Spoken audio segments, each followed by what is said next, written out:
A disciplina é a verdadeira liberdade. Pensa sobre isso.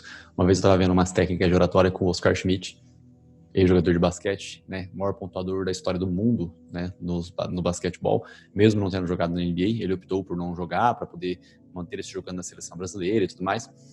E seja lá como for, ele mencionou isso e eu pensei muito sobre isso. E realmente, cara, a disciplina, né, no dia a dia, a longo prazo, é muito mais fácil de conviver do que se você não tiver a disciplina. Tá? Se você colocar num cronograma de estudos aí 15 minutos de manhã, 15 à tarde, 15 à noite, você vai ver que transformação que a sua vida traz. 15 minutos é muito pouco, Rafael. Pode ser pouco, mas já para pensar isso em 10 anos, 45 minutos por dia em 10 anos de estudo? Cara, faz isso. 15 minutos de manhã, 15 à tarde, 15 à noite. Você vai ver a transformação que vai acontecer com você. Beleza? Chega de encheção de linguiça e agora, ó, vamos pro resuminho da aula passada. Ó, eu deixei meio que desenhado aqui essa introdução. Por quê? Porque eu não queria deixar escapar nenhuma coisa por conta de que nós vimos muito conteúdo na aula passada. Então, olha só, nós tratamos de jurisdição. A jurisdição é uma parcela de poder que o Estado concede para que um homem resolva o conflito de interesses. E esse poder que é dado ao juiz, você desenhou lá, eu desenhei os órgãos do Poder Judiciário, STF, STJ, né? Você vai lembrar que eu desenhei lá, né? Eu fiz aqui o STF, depois eu fiz STJ, né? Fiz justiça comum, justiça especializada, tranquilo? Mas lembrando que a competência é aquilo que limita a jurisdição.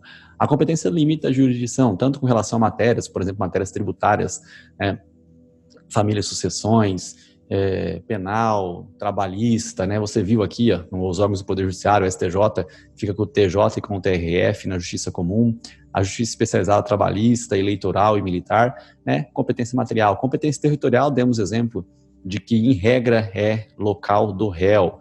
E competência funcional, tudo bem? Muito embora chegue até no STF um julgamento, né? No final das contas, a execução acontece no juízo de primeiro grau, beleza? Bom, então, jurisdição limitada pela competência material, territorial ou funcional. A ação, mencionamos sobre os elementos da ação, partes, causa de pedido e pedido. As partes, eu, tu, ele, nós, vós, eles e elas. A causa de pedido é aquilo que fundamenta o fato de você poder estar dentro do judiciário buscando, né, uma resolução de conflitos. E o pedido, que é acolhimento ou não do mérito. Tá? Vimos, inclusive, no finalzinho da aula passada, uma ideia bem legal sobre a busca pelo acolhimento do mérito, lá de acordo com o artigo 4, né? Artigo 4 é ótimo. Do artigo 4º das normas fundamentais do processo civil, no início ali do código. E, obviamente, que os elementos da ação, eles vão contextualizar uma ideia de condições da ação. Legitimidade de parte, interesse de agir e possibilidade jurídica do pedido que não existe mais, né? Até aqui, eu fiz um risquinho aqui para lembrar que não existe mais. A legitimidade de parte com interesse de agir. O interesse de agir, pessoal, se não ficou muito claro, tá? O interesse de agir é aquele simplesmente necessidade, adequação e utilidade. É necessário que você se valha dos órgãos do Poder Judiciário para resolver o conflito? É necessário, tá? Por quê? Porque você não pode sair por aí cobrando as coisas da forma que você bem entende. Às vezes, se você se valer disso, você vai estar até praticando um crime aí de exercício arbitrário das próprias razões. Então, se a pessoa não te pagou, não resolveu amigavelmente, você vai ter que ir lá e entrar no Poder Judiciário. É útil entrar com esse tipo de ação? Se não for para cobrar dívida de jogo, é útil sim, é muito justo e útil que eu entre no Poder Judiciário para que ele ajude a mim mesmo, certo? Beleza? E, por fim, necessidade, utilidade e adequação. A via que eu estou me valendo é a via correta? É a via correta? Eu entrei com cheque prescrito. É ação monitória ou é uma execução direto? Se o cheque já está prescrito, eu vou ter que me valer de uma ação monitória e não de uma execução. Se não tivesse prescrito, né, eu poderia entrar diretamente com uma execução. Beleza? Bom, tecnicamente, isso que era a ideia de necessidade, utilidade, adequação aqui dentro do interesse de agir, que é uma das condições da ação. Gente, depois eu contextualizei aqui, né, falei um pouco da legitimidade. Legitimidade, eu falei a de causa, a de processo, e capacidade postulatória, que ficou no cantinho aqui em cima, né, e acabou não dando para ver. Né, aqui em cima acabou não tendo como vocês visualizarem direitinho. E então, ó, a de causa. Né, o nenê ele tem capacidade de estar, capacidade de ser parte, né? A de processo, a mãe dele, tecnicamente tem capacidade de estar em juízo, e a capacidade postulatória é feita pelo advogado, beleza? Mas, isso aqui a gente falou bem superficialmente na aula passada. Cara, então tratei aqui de jurisdição, ação. A ação é justamente aquilo que vai fazer com que o Poder Judiciário entre em ação, porque a jurisdição ela é inerte. Nós temos o processo, O processo ele é pautado por meio de uma petição inicial, depois você tem a citação, vários tipos de citação. E se não houver necessidade, na verdade, se ambas as partes não quiserem a audiência de conciliação e mediação, a gente vai direto para a contestação. Depois da contestação, audiência de saneamento, audiência de instrução e sentença. Só que, em regra, depois da petição inicial vem a contestação, depois da contestação, audiência de conciliação e mediação, e se essa não for frutífera, aí sim você vai aqui para a citação. Tudo bem? Aí audiência de saneamento, audiência de instrução e sentença. Olha só que legal, 3 audiências, né? 3 audiências no processo civil. Já vimos esses dispositivos em aulas passadas, tá? Mas vamos dar uma olhadinha aqui, pessoal, porque veja bem, nós temos a ação, a jurisdição e o processo, né? O processo, de certa forma, é essencial, né? Analisarmos as partes, a causa de pedir, o pedido, todo esse contexto fático aí. E as partes, cara, autor e réu, né? Nós temos todo um contexto relacionado a eles. Então, gente, eu coloquei aqui o Nenê tem capacidade, né? Ele pode estar em juízo? Ele pode estar em juízo. Qualquer pessoa física pode estar em juízo, tá? Qualquer pessoa física e pessoa jurídica, seja de direito público, seja de direito privado. Então, o que é a pessoa jurídica de direito público? Tá? Direito público, gente, nada mais é, né? Direito público nada mais é do que a administração. Você conhece a administração? Nós temos, nós temos a administração pública. A administração pública tem a direta e tem a indireta. A direta é formada por União, Estado, Distrito Federal e município, certo? Essa é a administração pública direta. A indireta, nós temos autarquia, fundação pública, sociedade, economia mista e empresa pública. Essas duas de baixo aqui, elas não são pessoas jurídicas de direito público, são pessoas jurídicas de direito privado. Vocês verão isso aqui muito em direito administrativo. Então, direito público, as pessoas da administração pública são pessoas jurídicas de direito público, né? Tem as autarquias aqui, tem autarquias federais, autarquias estaduais, autarquias municipais, né? Nós temos Votuporanga, por exemplo, tem a SAEV é uma autarquia municipal, beleza? E tem pessoas jurídicas de direito privado. Aí são as pessoas jurídicas, você tem aí em direito empresarial, você verifica, né, as sociedades empresárias. Na sociedade empresária você tem nome coletivo, comandita simples, comandita por ações, sociedade anônima e limitada. Você tem vários tipos de sociedade empresária. Tranquilo? Bom, depois de tudo isso, ter falado, né, nós temos a capacidade de estar em juízo. Estar em juízo, aí, consequentemente, a gente vai ver o artigo 75 aqui, que é bem tranquilo, né? Então, por exemplo, nós temos a União. A União, a União pode ser parte? Pode. Mas ela vai estar em juízo representada por quem? Né? Tecnicamente, né, pelo advogado-geral da União. E o Estado? Respectivos procuradores. E o município? Prefeito ou procurador. Certo? E a massa falida? A referência que é massa falida? Bom, massa falida pelo administrador, espólio, inventariante, né? Então, você vê aqui no artigo 75 um pouco mais desse contexto aqui, né? Eu optei por colocar no Word aqui, agora o CPC, porque de certa forma pensei aqui tive uma ideia de longo prazo, vou ver como é que vai ficar. Então, vou aplicar, dá para pesquisar do mesmo jeito aqui. Gente, né? Eu dei um Ctrl L, agora no Word é Ctrl L, não é Ctrl F, né? Nós temos aqui os sujeitos do processo. Os sujeitos do processo. Então, nós temos das partes e dos procuradores. Capacidade processual. Toda pessoa que se encontra no exercício dos seus direitos tem capacidade de estar em juízo, né? Capacidade de estar em juízo, olha só, aqui, capacidade de estar em juízo é a capacidade ad processum, beleza? A capacidade de ser parte, ad causam, beleza? Bom, continuando aqui. Então, toda pessoa que se encontra no exercício dos seus direitos tem capacidade para estar em juízo. 71. O incapaz será representado ou assistido por seus pais, tutor ou por curador na forma da lei. Nós temos o incapaz, né? O incapaz, se tecnicamente ele for absolutamente incapaz, ele será representado. Se ele for relativamente capaz, ele será assistido. ARRA, tá? Mnemônico bem simples, não vou perder tempo com ele não. Aí nós temos aqui também, o juiz nomeará curador especial. Quando que o juiz irá nomear um curador especial? Um dos casos em que o juiz nomeia um curador especial, nós vimos isso em uma aula que nós tratávamos da diferença, né, entre citação pessoal e citação ficta, né? Citação real e citação ficta. Na citação real, quando o réu não comparece nas audiências ou para respectivamente responder ao processo, ele será considerado, né, revel, ou seja, as circunstâncias da revelia, a revelia não contestar, né? As circunstâncias da revelia é aceitar que os fatos propostos pelo autor são verdadeiros e que você não será mais intimado também, né? Elementos, situações primárias e secundárias, os efeitos aí da revelia. E você sabe também que, às vezes, a pessoa não responde, mas porque ela foi citada de maneira ficta, por hora certa ou por edital. Se isso vier a acontecer, ela ser citada de maneira ficta ou por meio de edital, né? Ficta é o gênero que engloba hora certa e edital. Hora certa é quando o oficial de justiça procura a pessoa por 2 vezes e não a encontra. Aí na terceira ele chega lá e fala assim, ó, tal pessoa está citada por hora certa. Fala pro vizinho, alguma coisa nesse sentido. E por edital, o cara está em algum local incerto e não sabido, e aí o juiz pega e faz lá, publicar no diário oficial. Beleza? Citação por edital, citação por hora certa, citação pessoal, por correio, oficial de justiça, vários tipos de forma de citação. Mas eu mencionei para vocês, dentro desse contexto aqui, que se a pessoa fosse citada de maneira real, né, e não comparecesse, ela seria revel. E se ela fosse citada de maneira ficta, ela não seria revel. O juiz ia fazer o quê? Nomear um curador especial. Certo? Foi isso que nós tratamos.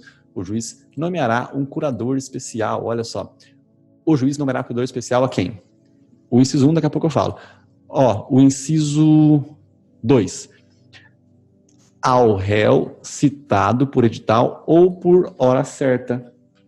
Certo? Esse aqui é um caso bem legal. Tratamos, vou deixar até grifadinho aqui, porque é um caso muito interessante, né, que já nos mostra a diferença entre citação ficta e citação real. Já é uma das coisas que nos traz aqui em mente. O réu revel também, pessoal. O réu revel nada mais é, o réu preso que não veio a contestar. Imagine que você entra com uma ação de despejo contra o fulano de tal, e o fulano de tal está encarcerado. Ele não vai se defender. O juiz vai o quê? Nomear um curador especial. Tá? Em regra, geralmente é a defensoria que faz esse trabalho, né?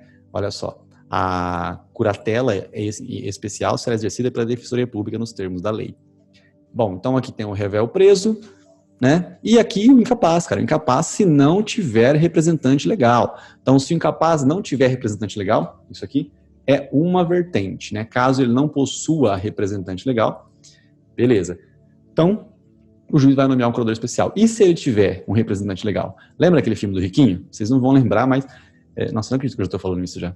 Quando a gente começa a falar que você lembra do filme e tal, e a pessoa... Enfim, o Riquinho. Tem um filme do Macaulay Culkin, que ele é Esqueceram de Mim. Não, Esqueceram de Mim é um, né? E o Monte, na verdade, é o Riquinho. No Riquinho, um dos caras da família coloca uma bomba no avião dos pais dele. E aí esse avião, no caminho, explode, né? Eles soltam uma bomba lá, explode, o avião cai, todo mundo acha que os pais dele já morreram, mas os pais deles não morreram ainda, mas eles estão no meio do mar. O que acontece? Enquanto isso, o Riquinho está lá sozinho. O Riquinho é uma criança. Tem até um McDonald's dentro da casa dele. E aí existe lá uma pessoa específica para cuidar do Riquinho, que é justamente o filho da puta que colocou uma bomba no avião dos pais dele, né, para ficar com toda a fortuna dos pais do Riquinho. E aí, cara, o que acontece?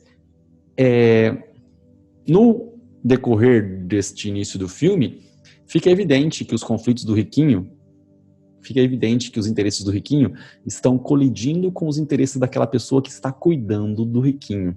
E aí o que o Riquinho faz? O Riquinho, eles mexem nos papel lá, trocam uma ideia de advogado e tal, digita lá naquele computador quadradão assim, ele vai até numa outra casa, porque ele está sendo vigiado na dele.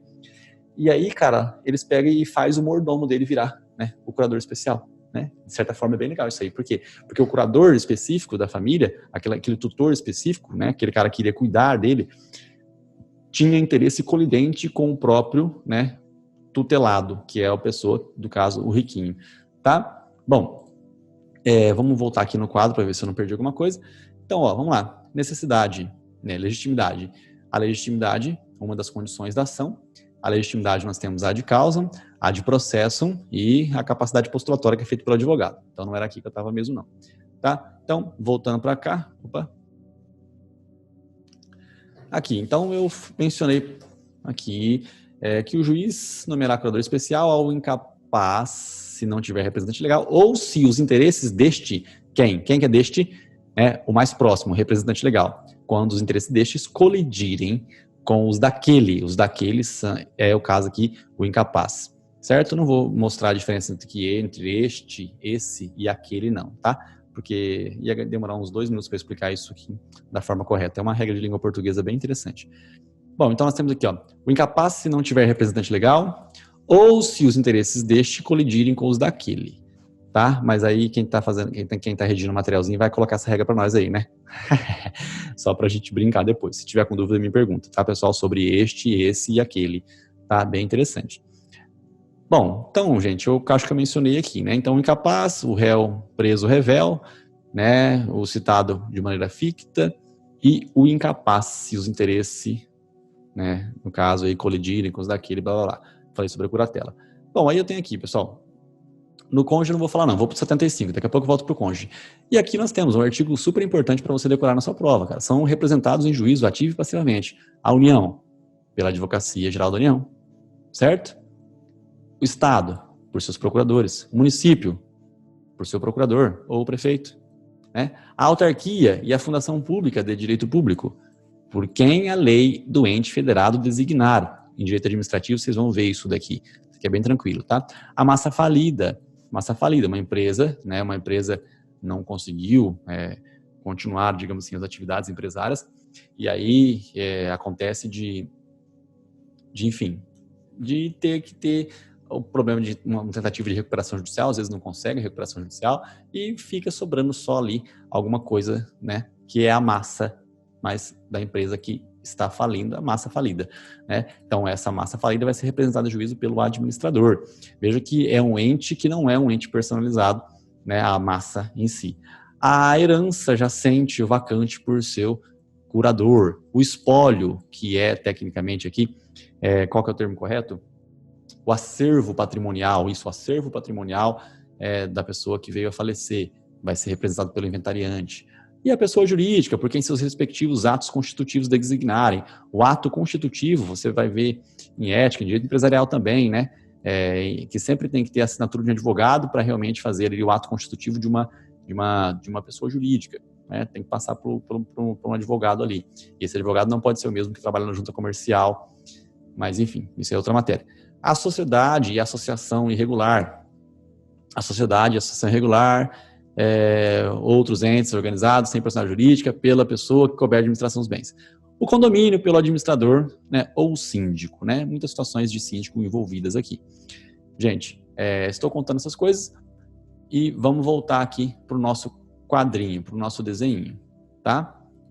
Ó, qualquer coisa, se ficou uma dúvida, pessoal, me pergunta, tá? Para mim é muito importante vocês perguntarem, porque assim o materialzinho vai ficando cada vez melhor, tá? Necessidade é de causa, não é de processo, capacidade de estar em juízo. Então, eu mencionei aqui sobre pessoa física, pessoa jurídica, direito público, direito privado, a mãe aqui, até a situação do incapaz, do réu preso e da revelia por citação ficta. Tranquilo? Beleza? Aí, temos aqui, pessoal, a capacidade postulatória. Advogado, cara, advogado possui capacidade postulatória. Você conhece, existem exceções à capacidade postulatória. Né? Você tem, na Lei 9.099, no Juizado Especial Civil, né, e Juizado Especial Criminal também, você tem lá a ideia de que a pessoa pode postular em juízo se a causa tiver até valor de 20 salários mínimos, sem a necessidade de um patrono. E no processo de trabalho, você também possui essa possibilidade pelo ius postulandi. Tá? Também é possível você entrar com uma reclamação trabalhista sem o auxílio de um advogado. Outra coisa interessante, tinha mais duas causas dessa, mas que não é necessariamente com a matéria de processo civil, né? Eu falei uma de processo de trabalho, e agora tem uma ideia legal de direitos humanos. Né? Direitos humanos, para você chegar na Comissão Interamericana de Direitos Humanos, você não precisaria também de um advogado, tá? Você iria direto para a pessoa física, iria lá na Comissão Interamericana, não estou falando na corte, tá? Na comissão, beleza? Você não precisaria de um patrono, de um advogado, tá? Bom, voltando para cá, deixa eu ver, vamos aqui para o nosso desenho. Eu prefiro desenhar aos poucos. Deixar desenhado não me agradou muito, não. O meu raciocínio não fica do jeito que eu gosto, mas acho que ganha um pouquinho de tempo também, né?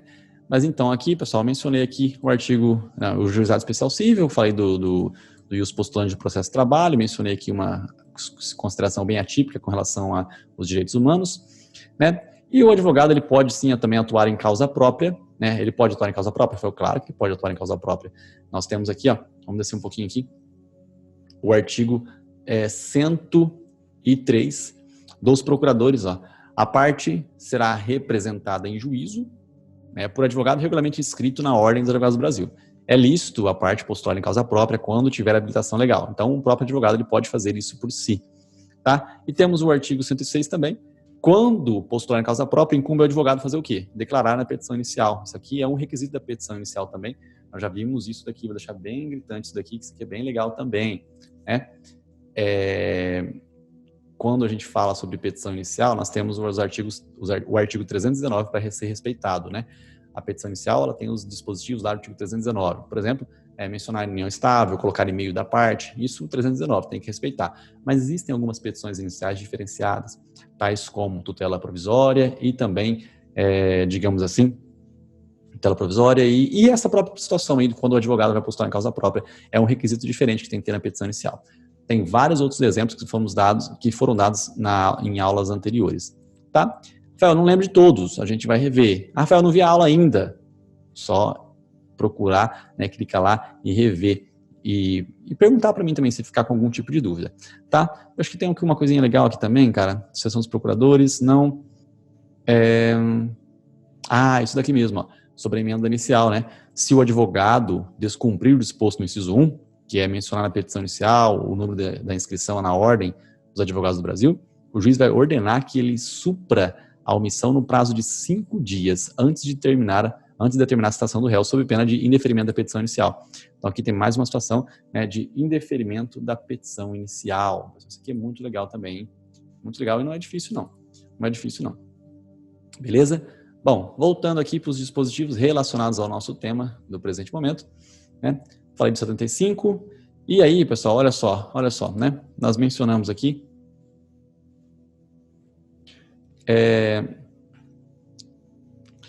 a capacidade, a situação, né, de estar em juízo. A situação dos casados. Como é que funciona, Rafael? A situação dos casados. Então, é o seguinte, você vai entrar com uma ação contra mim. Você precisa colocar a Letícia no polo passivo juntamente? Não precisa. Tá? Às vezes você, sei lá, aconteceu alguma coisa entre nós e aí você entra com uma ação contra mim. Sei lá, eu tô... mais fácil, a gente trombou de carro, batemos de carro. E aí você entrou com uma ação contra mim. É isso, é contra mim só. A Letícia não precisa fazer parte. E se eu fosse entrar com uma ação contra você porque você bateu o carro no meu carro? Também não precisa colocar a Letícia. Certo? Então, em regra, você não precisa intimar, citar o cônjuge não precisa fazer parte da ação. Isso é em regra, tanto quando ele vai propor, tanto quando ele vai sofrer, tá? De boa. Então, na regra, pessoal, quando você tiver... quando você realmente estiver fazendo as suas questões, se tiver que chutar, chuta que não precisa estar presente. Beleza? Rafael, é exceção. Tem que estar presente em uma situação? Tem. Situação, por exemplo, de direitos reais imobiliários. Aí, quando o cônjuge, eu vou entrar com uma ação de direitos reais imobiliários. Nós temos lá tudo isso no artigo 1225 do Código Civil. Tem lá uso e propriedade, né? Então, uma situação lá, usufruto, se eu for entrar com uma ação contra você, tecnicamente a Letícia tem que fazer parte, a não ser que o regime seja de separação absoluta de bens.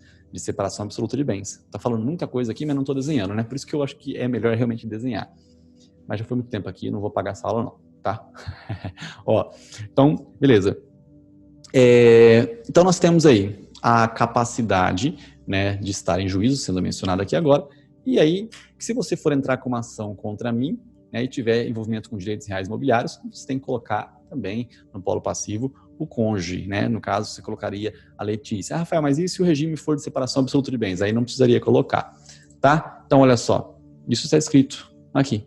O cônjuge necessitará do consentimento do outro para propor ação que verse sobre direito real imobiliário. É isso. Então, esse que verse aqui, é uma oração que é subordinada a essa primeira aqui. Se eu chegar e falar para você assim, pessoal, que verse sobre direito real imobiliário, vai falar assim, você é louco, Rafael? Então, necessariamente é uma oraçãozinha, porque tem um verbo junto, né? Enfim. O cônjuge necessita do consentimento do outro para a proposição? A condição é que o assunto seja relacionado a direito real imobiliário, tá? Direito real imobiliário. Agora, a exceção, salvo quando casado sob regime de separação absoluta de bens. Então, aqui nós temos um salvo quando, né? Salvo quando for o regime de separação absoluta de bens. Agora, outra coisa, ambos os cônjuges serão necessariamente citados para a ação. Então, agora eu vou ser polo passivo, que verse sobre direito real imobiliário, tá? Mesma coisa, que verse sobre direito real imobiliário. Agora, a não ser que, ou seja, de novo, salvo quando casado sob o regime de separação absoluta de bens. Beleza? De novo, se for resultante de fato que diga respeito a ambos os cônjuges, ou de ato, ou, sei lá, o fato praticado por eles. Então, se Maria e José são cônjuges, e eles estão lá numa discussão, numa briga de condomínio, aquela discussão desgraçada lá. Temos lá um problema de condomínio, o síndico falou mal do outro falou mal do um, e aí o síndico não gostou, o síndico vai entrar lá com uma ação contra o João. Só que o João tem que colocar o quê? A Maria junto, tá? Tem que estar, os dois devem estar juntos nessa situação, porque é um ato ou fato praticado por eles. Então, o João e Maria brigam no condomínio, os dois são cônjuges, eles brigam contra os demais condôminos, tá? E eles devem fazer parte do polo passivo da ação, tá? Juntamente, tá? Então, ambos os cônjuges serão necessariamente citados para a ação resultante de fato que diga respeito a ambos, ou de ato praticado por eles, beleza? Fundada em dívida contraída por um dos cônjuges, a bem de família, enfim. O João, ele fez um financiamento para comprar um imóvel, para comprar alguma coisa, um carro, sei lá, alguma coisa assim. E essa situação vai beneficiar os dois, vai beneficiar o João e a Maria. Então, necessariamente, a Maria tem que estar envolvida também. Tá, pessoal? Tranquilo até aqui? Beleza?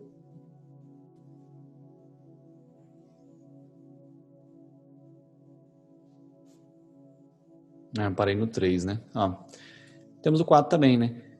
Que tenha por objeto o reconhecimento, a constituição ou a extinção de ônus sobre imóvel, tá? Então, às vezes, outro problema com o imóvel aí, você vai entrar com uma ação, eu estou aqui na frente da sua casa todo dia enchendo de pedras aqui é uma loja de pedra. E aí você entra com uma ação, né, contra mim, porque eu estou turbando a tua posse, né? Você está com dificuldade para entrar na sua garagem porque está cheio de pedra na frente da sua casa. E aí, cara... E aí você entra com uma ação contra mim, né? Turbação, então você tem lá eta rema pro, esbulho e reintegração de posse. Turbação, manutenção de posse. Você entra com uma ação de manutenção de posse contra mim. O que vai acontecer?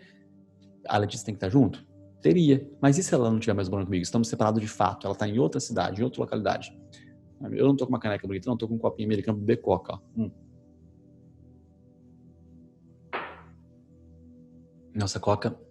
Eu parei de comer carne, mas parar de beber coca tá difícil, hein? Mas enfim, voltando para cá. Bom, você entendeu, né? Sobre manutenção de posse. Se você, né, tem uma situação de um imóvel aqui, mas se nós estamos separados de fato, eu e a Letícia estamos separados de fato, não tem por que você colocar a Letícia também no polo passivo.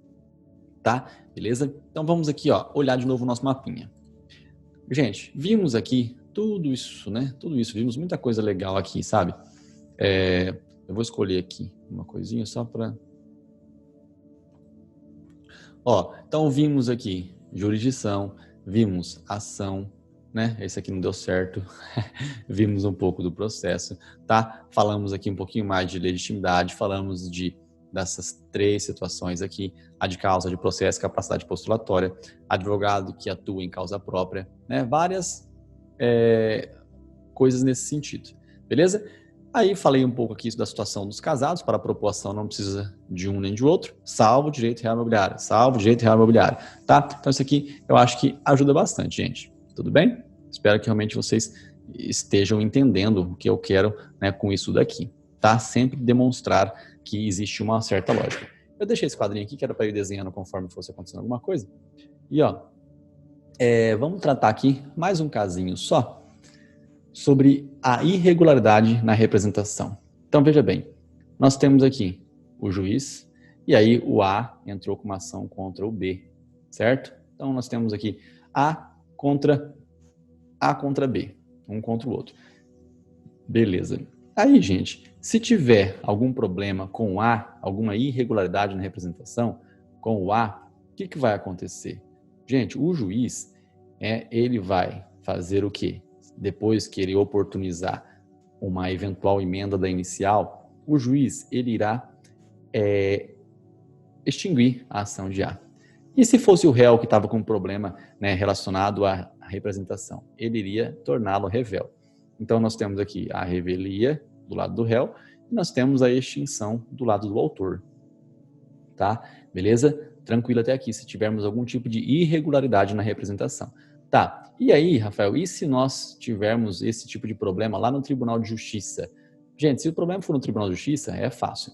Imaginem que o A tenha feito um recurso, o A fez um recurso para chegar aqui no TJ, E aí tem algum tipo de irregularidade na representação. Lembrando que o juízo de primeiro grau não faz admissibilidade. Então, nós temos aqui algum tipo de irregularidade na representação. O que vai acontecer? O Tribunal de Justiça não irá conhecer do recurso, tá? Não irá conhecer do recurso. Rafael, não tenho dificuldade nessas palavras conhecer, dar provimento, negar provimento, né? Remessa, encaminhamento. No momento oportuno a gente explica isso, mas não conhecer significa que o TJ não vai nem olhar para a cara do recurso, não vai nem analisar o que está acontecendo. Por quê? Porque, de certa forma, está irregular. Estando irregular, o cara não cumprindo o que deveria ser cumprido, nós vamos ter aqui simplesmente o não conhecimento do recurso de A. Se isso acontecer pelo lado de B, o B, né, nas suas contrarrazões ele está irregular, o que vai acontecer? Desentranhar as contrarrazões. Se desentranhar as contrarrazões do B, o que vai acontecer aqui? Necessariamente, né, o desentranhamento fará com que o B se ferre grandão, porque aí só vai subir a apelação do A. Beleza? Rafael, e se tiver um terceiro envolvido? E se tivermos um terceiro envolvido? O que vai acontecer no caso concreto? Gente, se tiver um terceiro, tá? Se tiver um terceiro aqui, ixi, essa coisa que eu escolhi não foi boa não. Se nós tivermos um terceiro aqui, o que vai acontecer? Depende. Se ele estiver do lado do A e a irregularidade na representação ocorrer, nós temos extinção. Se ele estiver do lado do B, que é o réu, uma irregularidade acontecendo, ele será revel. Beleza? Faço isso daqui, pessoal. Tranquilo? Beleza, hein? Ó, vamos ver se nós tratamos desses conteúdos. Você pegou até aqui? Ficou bem tranquilo? Lembrando, né? Se tiver lentinho, pessoal, põe ali 1.25, 1.50, 2.0. Tá? Se você tem mais facilidade de processo civil, aumenta tudo. Pelo menos você vê vários dispositivos ao mesmo tempo, tá? Vários conteúdos ao mesmo tempo. Acho que vale muito a pena, tá? Vale muito a pena mesmo. Eu estou falando devagar justamente porque você tem a possibilidade de aumentar a velocidade do seu vídeo aí, a hora que você bem entende, tá? Beleza? Vamos lá. Ó, eu acabei fazendo um grifo aqui, porque nós tratamos dessas coisinhas, mas vamos lá, ó. Olha que legal, né? Sobre o consentimento, né? Previsto no artigo 73, que é esse daqui a respeito dos cônjuges, tá? Na verdade, se ele não for suprido, se ele for negado por um dos cônjuges, eu não quero fazer parte disso aí não, tá brigado lá, o que vai acontecer? O juiz vai suprir judicialmente. Obviamente, né? Que tem que ser sem justo motivo, tá? Sem justo motivo, beleza? Isso aqui é muito importante. Tranquilo? Bom, aí tem lá a falta de consentimento, quando necessário, e não suprido pelo juiz, invalida o processo, tá? Óbvio. Mas, vamos aqui, tem umas coisas mais importantes aqui também, né? O que eu acabei de explicar no desenho, né? Da irregularidade de representação. Se for verificada a incapacidade processual, a irregularidade de representação, da parte o juiz suspenderá o processo e designará prazo razoável para que seja sanado o vício. O desenho que a gente acabou de fazer, né? Enfim, olha só como é que está escrito. Descumprida a determinação, caso o processo esteja na instância originária, ou seja, na primeira instância, o processo será extinto. Se a providência couber ao autor, se couber ao réu, ele será considerado revel, caso a providência lhe caiba, né? O terceiro será considerado revel ou excluído do processo, como eu falei, dependendo do polo que ele se encontre, né? Do lado A ou do lado B. E descumprida a determinação em fase recursal perante o TJ ou TRF ou Tribunal Superior, o relator, tá? Eu vou desenhar isso aqui, tá? O relator não conhecerá do recurso se a providência couber ao recorrente. Mesma coisa, desentranhará as contrarrazões se a providência couber ao recorrido, tá? Gente, isso aqui, ó, tá na nossa aulinha, tá? Nos órgãos do Poder Judiciário a gente desenha bastante isso aqui, STF, STJ, abaixo do STJ tem TJ e TRF, tá? O relator é aquele desembargador que vai pegar e vai fazer um resumo, né? Então nós temos assim, imagina que lá tem uma turma que tem 3 desembargadores, um é o relator e os outros 2, um é o revisor e o outro acompanha ou não o voto do relator, tá? Então, de certa forma, nós temos essa estrutura. Lembra, falei, inclusive, na aula passada sobre direito intertemporal e mencionei que não existe mais embargos infringentes no processo civil. Ocorre que tem previsão no artigo 942 do mesmo diploma legal, que isso acabou se tornando uma regra criada pelo próprio regimento interno dos tribunais. Ou seja, de 3 desembargadores, você vai ser julgado por 5 desembargadores, se a decisão for não unânime. Você sai de um juiz, vai para 3, depois vira 5, beleza? Ou seja, juiz, turma e câmara. Juiz, turma, sessão, depende de onde, depende das regras do regimento interno, tá? Gente, aí, ó, vamos lá, o que vimos até agora? De novo, vamos mais uma vez aqui. Nós vimos coisas sobre jurisdição, não vou falar de o que é mais, vimos coisas sobre ação, estamos vendo o processo, né? O processo está sendo visto aqui por nós. Tranquilo? Jurisdição, ação e processo, tá? Aí no processo, pessoal, nós temos que verificar um pouco também, né? Já vimos bastante das partes, estamos vendo bastante sobre as partes aqui, que é um elemento da ação, tá? E as elementares da ação são muito importantes porque elas condicionam, né, o processo. Se nós tivermos uma parte ilegítima, nós vamos ter uma decisão sem resolução do mérito. Beleza? E aí, pessoal, vamos ver um pouquinho do Ministério Público, o MP. O que o MP faz? O Ministério Público, tá? O Ministério Público, ele pode ser parte ou apenas fiscal da ordem jurídica. Quando eu digo fiscal da ordem jurídica, eu não estou dizendo fiscal da lei, tá? Estou dizendo fiscal da ordem jurídica. Por quê? Porque a ordem jurídica, ela engloba, né, não somente a lei. Olha a ordem jurídica, é isso aqui, ó. Você já viu isso aqui na sua vida? Constituição Federal no topo, lei abaixo e as normas aqui mais um pouquinho abaixo, tá? Então, a pirâmide de Kelsen, tá? Estamos aqui sempre tratando dela, beleza? Então, nós temos o fiscal da ordem jurídica, esse é o membro do Ministério Público. Cara, sendo parte, o que ele pode fazer sendo parte? Ele pode fazer uma ação civil pública. Ah, Rafael, tem uma dificuldade para saber que é uma ação civil pública. Então, olha só, beleza, tem dificuldade, né? Mas você já ouviu falar sobre ação penal pública? Ah, essa eu já ouvi falar, sim, ação penal pública. Então, ó, você já ouviu falar sobre ação penal pública? Você já ouviu falar sobre isso aqui? Isso aqui você não tinha dificuldade. O que é uma ação civil pública? É uma ação que não tem envolvimento, né, de certa forma assim, tão de cara assim com o crime. Lógico que é possível que exista crimes ambientais e tudo mais, mas, cara, dá para você meio que ter uma logística assim, que você não fica com medo, você não ficaria com medo, certo? Ó, o que é uma ação civil pública? É quase igual a uma ação penal pública. É quase igual a uma ação penal pública. Tudo bem? Quase igual a uma ação penal pública. Tranquilo? Membro do Ministério Público que irá fazer também. Eu trouxe aqui um exemplo bem legal, cara.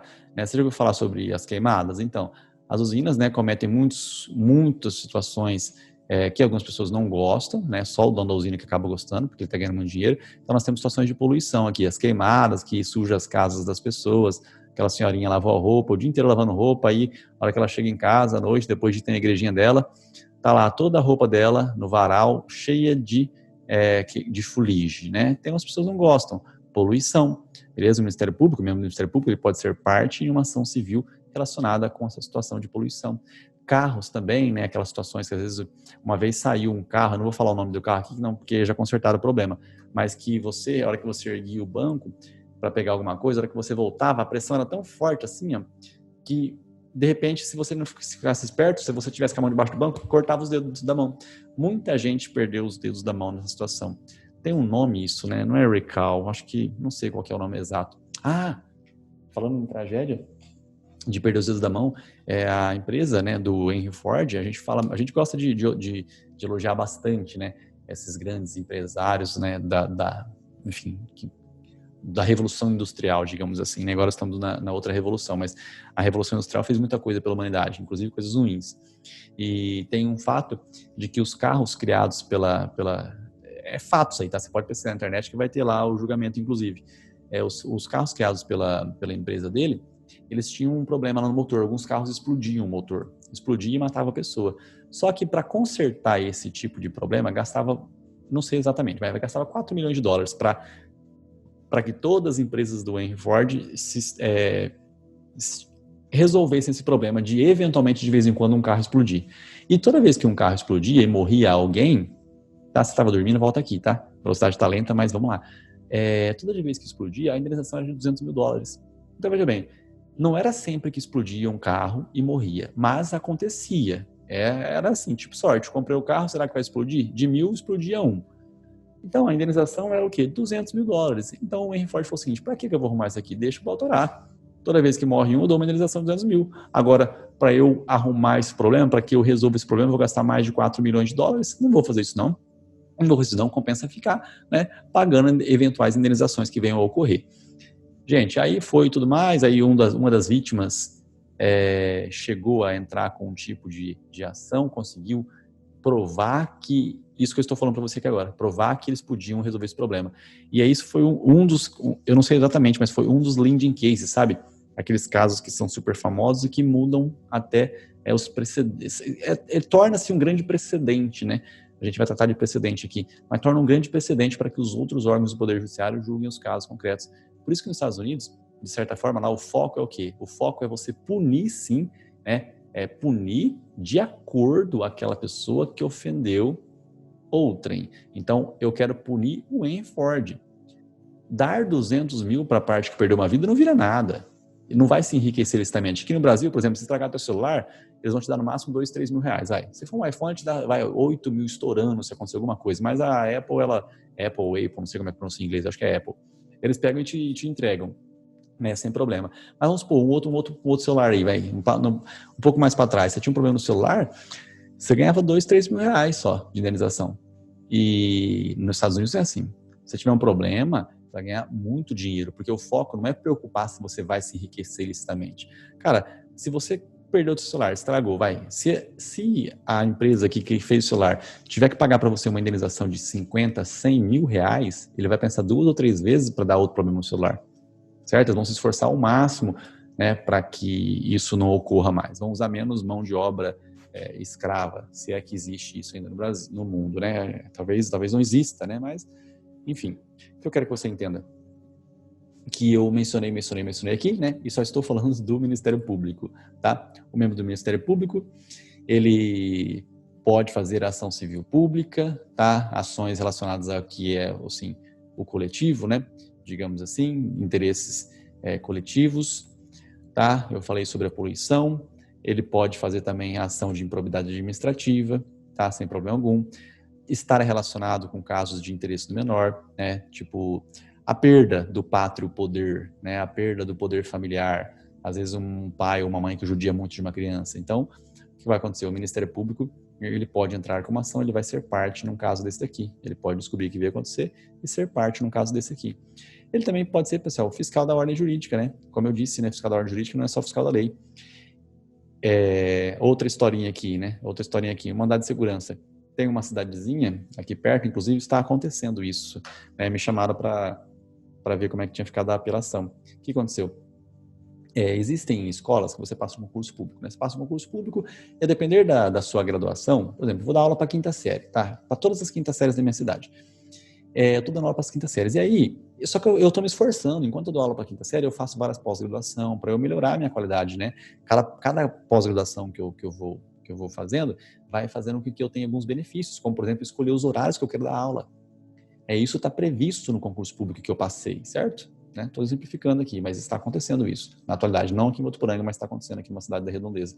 E aí, cara, aí é o seguinte, a hora que abre outro concurso público, entra outros professores, beleza. Sem problema, não tem problema nenhum isso aí, né? A gente tem que ter cada vez mais professores. Mas aí, pelo fato de uma professora nova ter passado no concurso público, entrar numa cidade e ser prima ou sobrinha do prefeito, de repente ela escolhe todas as aulas. E eu que fiquei aqui um tempão fazendo pós-graduação, me esforçando para poder ter direito de escolher as minhas aulas. Não estou falando que eu vou receber menos. Todos nós somos professores, vamos receber tudo igual. Só que eu fiquei muito tempo fazendo várias pós-graduação para poder me esforçar para ter direito de escolher o meu horário de dar aula, né? Que é um dos benefícios que eu tenho por me esforçar. Inclusive as turmas que eu tenho, né? Eu quero manter amizade com meus pupilos e tudo mais. E isso vem a acontecer, está acontecendo aqui. Então, o que eu faço? Eu fico nervoso e entro com mandado de segurança contra essa autoridade.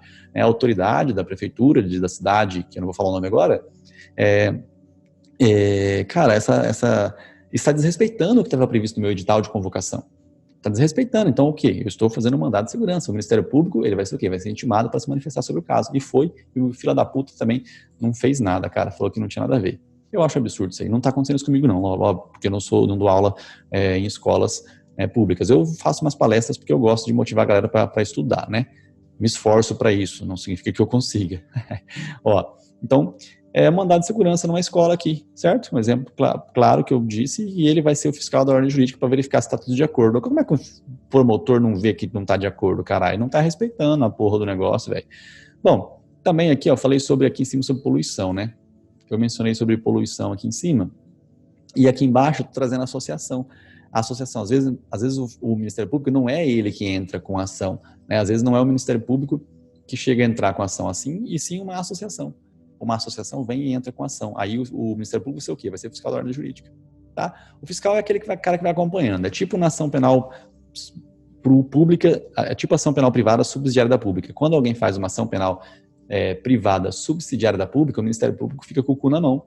Ou seja, ele fala assim, cara, eu fiz uma merda, eu não fiz a denúncia no tempo correto, e a outra parte foi lá e fez uma queixa-crime, né? Eu tô fudido, cara, eu tenho que ficar em cima, senão o Procurador-Geral da Justiça vai me ferrar a minha vida aqui. Então é típico cu na mão, é tipo isso, entendeu? Tipo cu na mão, porque o cara fala, nossa, alguém fez o negócio e agora eu tô aqui, né? Eu posso me ferrar. Então, o fiscal da ordem é aquele cara que vai acompanhando, ele vai acompanhando, certo? Ele vai acompanhando para ver se está tudo certo, a associação. Aqui, uma situação de incapaz, por exemplo, uma ação de interdição, que eu inclusive dei de exemplo na aula passada, né? Falando que a parte foi, lembra que eu desenhei para vocês aqui?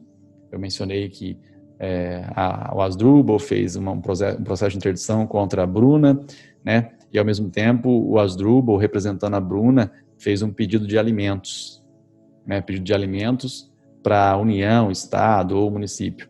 Veja bem, aqui o Asdrubal, ele era autor e a Bruna era ré. Aqui a Bruna é a autora, representada, né, pelo Asdrubal aqui, e no caso concreto a Fazenda Pública é ré. Então não poderia, nesse mesmo, no único caso aqui, nós termos a Bruna como autora e ré no mesmo processo. Isso aqui aconteceu na aula passada, tá, pessoal? Esse exemplo aqui aconteceu na aula passada. Beleza? Enfim, reiterando aqui, né? Então, eu mencionei aqui um caso de interdição do incapaz. Um caso de interdição, e que o Ministério Público vai fazer parte também, sem problema algum, ele vai fazer parte, vai acompanhar. E isso aqui, cara, isso aqui é muito importante, pessoal, sobre a Fazenda Pública aqui, tá? O que é a Fazenda Pública, Rafael? Vamos reiterar o que é a Fazenda Pública aqui. Gente, administração pública, né? Direta e indireta. União, Estado, Distrito Federal e município. Autarquia e fundação pública. Rafael, o simples fato da Fazenda Pública estar envolvido em um litígio, o Ministério Público será fiscal da ordem jurídica nesse caso? Então, será que ele vai entrar só porque, né, ele vai entrar somente por conta, de que existe a Fazenda Pública? Rafael, por que você colocou uma setona dessa agora? Porque isso aqui é muito importante, pessoal. Até coraçãozinho aqui, estrelinha bonitinha, estrelinha bonitinha. Isso aqui merece muitas estrelinhas. Vamos ver por que merece muitas estrelinhas, pessoal. A ideia é que quando a Fazenda Pública estiver envolvida, o Ministério Público será intimado para se manifestar a respeito do processo. Ocorre que nem sempre tem interesse público envolvido, mesmo a Fazenda Pública estando envolvida. Em Votuporanga nós temos a autarquia municipal denominada SAEV. Vamos supor que na SAEV de Votuporanga o estacionamento fosse utilizado por alguém e para arrecadar dinheiro, assim como eles fazem com a área azul, eles utilizariam, né, um tipo de estacionamento na SAEV. E aí você deixa lá dentro, dentro do estacionamento, não é ali na rua, na área azul, que tem até controvérsia se teu carro for roubado, né, num local de área azul, mas enfim, digamos que eles utilizam o estacionamento da SAEV para fins de ganhar um dinheirinho. E aí teu carro tá lá e foi roubado lá dentro, você entra com uma ação. E aí, será que vai indenizar ou não vai indenizar você naquele caso específico? Tá? Então, não tem interesse coletivo envolvido aqui, foi um carro só, foi uma moto só. Rafael, mas isso pode servir de precedente, né? Pode servir de precedente aí para uma situação de assunção de competência, né? Pode servir aí de levar um caso para ser julgado e ter relevância no Brasil todo, ou sei lá o quê. Até pode, mas por enquanto não aconteceu isso ainda. Então, se uma moto sumir dentro de uma autarquia, então não é porque a administração pública está envolvida que necessariamente nós vamos ter que ter a manifestação do Ministério Público. Tudo bem? Beleza? Então aqui eu mencionei alguns dispositivos, pessoal. E isso aqui eu não cheguei a desenhar de novo, né? Mas eu desenhei agora há pouquinho. Não precisa não. Aí eu vou colocar aqui, dar um Ctrl... Opa, agora não é Ctrl F não. Agora é Ctrl L. Ctrl L. Vou colocar aqui Ministério Público. Ministério Público. Vamos chegar no Ministério Público. Ministério Público, Ministério Público, Ministério Público.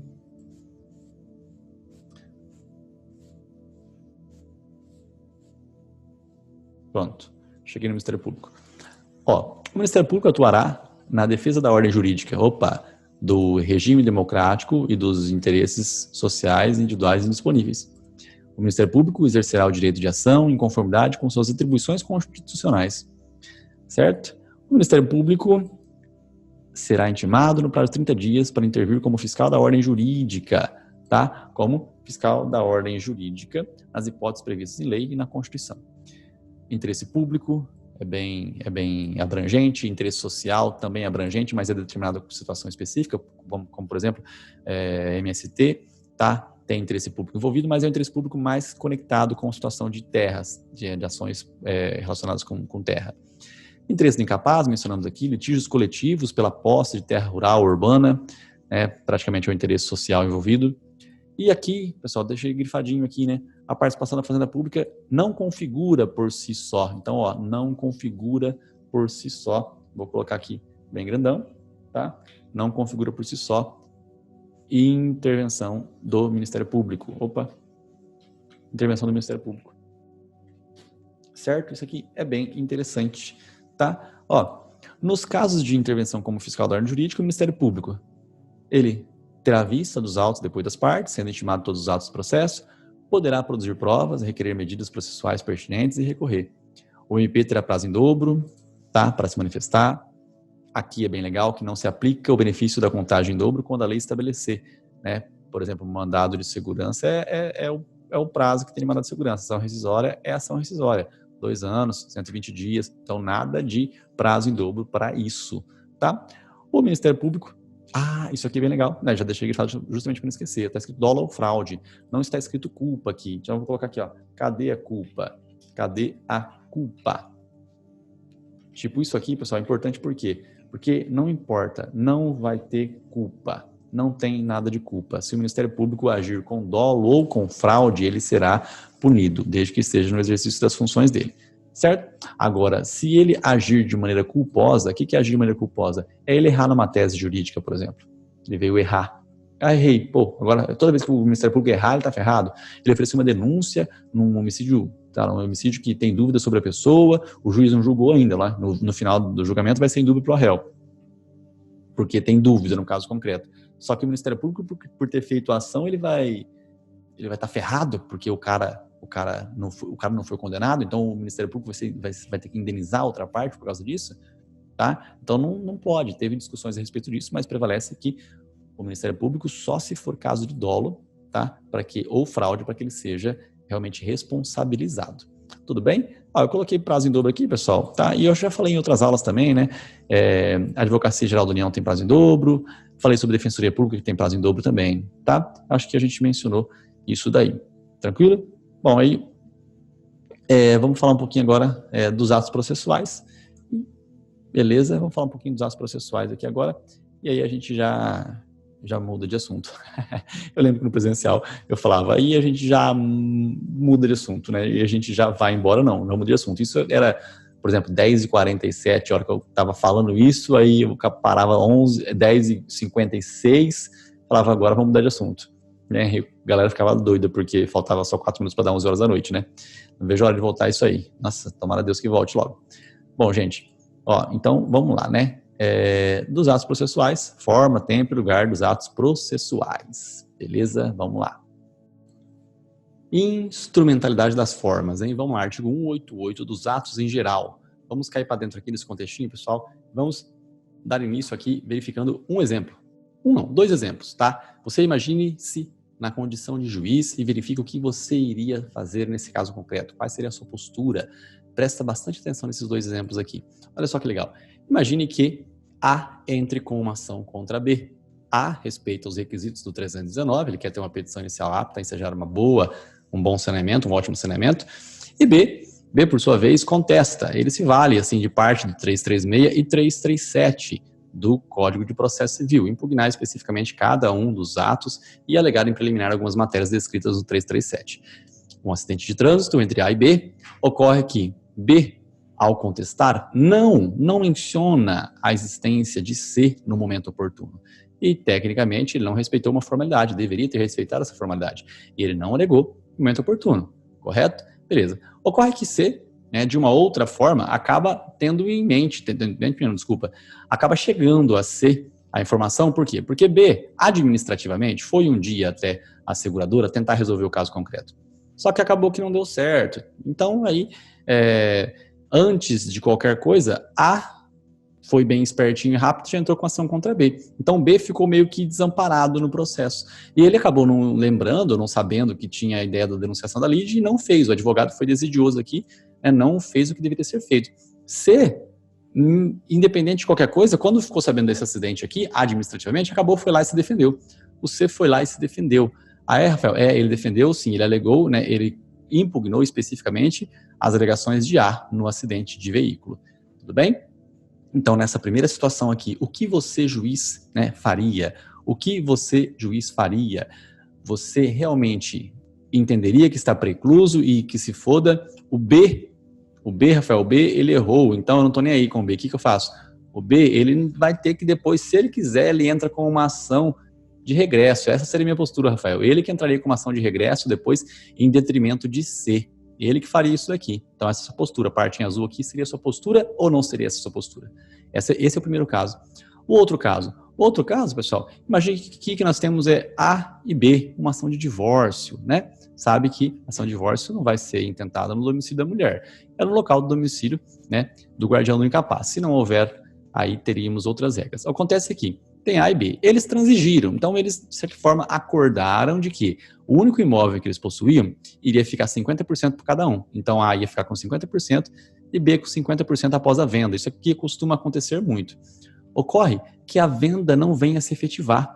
Eles têm muita dificuldade, A e B têm uma dificuldade tremenda em realizar a venda. Então, o que eles fazem? Eles vão até o Poder Judiciário, né, após esta homologação de acordo. Então, já havia homologação de acordo, já havia sido homologado, né, o juiz já havia homologado o acordo, já havia transitado em julgado, tá? Estava para ser cumprido o acordo, né, após a venda. Ocorre que estava com muita dificuldade para realizar a venda. Então, A e B entra aí até o judiciário de novo, com uma simples petição lá, e fala assim, gente, a gente queria propor uma nova homologação de acordo. Uma nova homologação, um novo acordo, uma nova homologação. A gente quer mudar aqui, tá? O A vai ficar com a posse, o B com a propriedade, então o A, se o A quiser, ele fica com o valor dos aluguéis, B depois pega o dinheiro, sei lá. Eles fizeram um acordo aqui. Eles fizeram um acordo entre A e B. Entre eles. Mas acontece que anteriormente já havia sido homologado um acordo de 50% na venda do imóvel. Agora não, agora na nova homologação, no novo acordo, eles querem outras coisas, como o uso da propriedade, coisas nesse sentido, tá? O que ocorre? Ocorre que, mais uma vez eu pergunto para você, qual postura você tomaria nessa situação? Qual postura você tomaria nessa situação também? Ah, Rafael, respeito à coisa julgada, né? Foi o que foi, o que não foi, é isso aí, não volto atrás, tá certo. Eles que façam, se eles quiserem, né? Como já homologou, como o trânsito julgado, eles que façam, caso eles queiram. Opa, eu escrevi errado aqui. Caso eles queiram, eles façam uma ação anulatória. Né? Essa que é a minha ideia. Para anular, né? O que a ação anulatória faz? A ação anulatória ela anula. Então, eles que façam, caso eles bem entendam, uma ação anulatória. Correto? Essa seria a sua postura ou não? Gente, então, de certa forma, eu dei início aqui a um contexto de que, de acordo com o artigo 188 que nós acabamos de ver, nós temos a ideia de que os atos processuais, eles não têm tanta forma, não é tão essencial a forma, a não ser quando a lei expressamente prevê a forma do ato processual. Porque, de certa forma, veja bem, se a lei prevê que a citação feita por meio de correio, né, tem que ter a assinaturinha do AR lá, e o réu não veio assinar o AR, mas se ele vem a contestar depois, eu não vou poder alegar uma nulidade por conta de haver a falta da citação. O fim, né, é o julgamento de mérito. O que nós priorizamos aqui é o julgamento do mérito, a análise do pedido do autor. É isso que é o foco do processo. O processo é um meio pelo qual a gente busca a resolução de conflitos. Ele não é um fim. O processo é um meio, não é um fim. Então, se as pessoas estão se esforçando para resolver os conflitos, se elas estão se manifestando, por que nós vamos colocar a forma em detrimento realmente do mérito? Realmente o pedido que é importante. A forma do pedido, muito embora ela não estava de acordo com aquilo que previu a lei, cara, ela alcançou o seu fim. Então não tem por que você anular atos nesse sentido. Você consegue compreender? Mesma coisa, uma ação de busca e apreensão, você prevê na lei que tem que ter a presença de 2 oficiais de justiça. Pô, tá na lei, então tem que respeitar. Mas se conseguiu alcançar o seu fim, né, não tem por que você anular o ato. Então a ideia da instrumentalidade das formas, até mencionei em outra aula o nome, né, intertrocabilidade das formas, e até a petição inicial, né, entre a petição inicial e a sentença deve existir ao respeito ao princípio da adstrição, o princípio da congruência. Essa quantidade de nomes, né, nos incomodam, mas às vezes estão previstos na doutrina, às vezes previstos em provas de grande monta, e nós precisamos ter acesso a esse tipo de expressão. Você vai acabar se acostumando com o passar do tempo. Isso aqui é um curso realmente de processo civil, e ele vai ficar cada vez mais aprofundado e você vai curtir. Você vai sentir realmente as situações aqui, no caso concreto.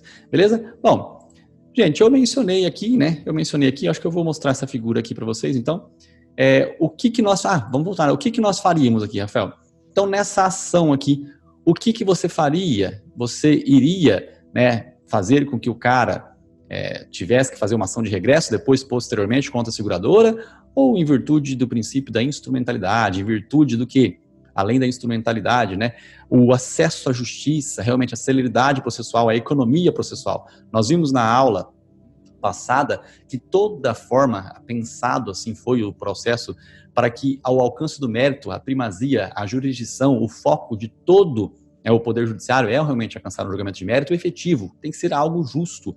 A demora, a morosidade prejudica em demasia a satisfação dos pleitos realizados dentro da justiça.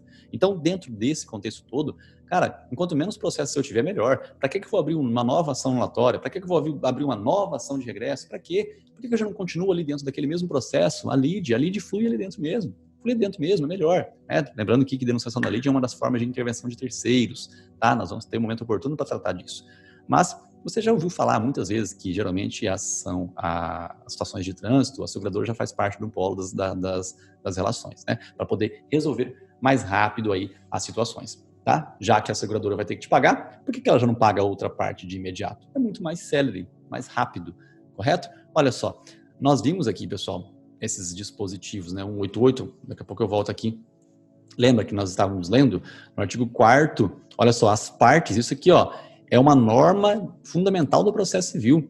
Olha, as partes têm o direito de obter em prazo razoável a solução integral do mérito, incluída a atividade satisfativa. Cara, isso aqui tem tudo, né? No materialzinho da aula passada você viu lá, que legalzinho, anotaçãozinha.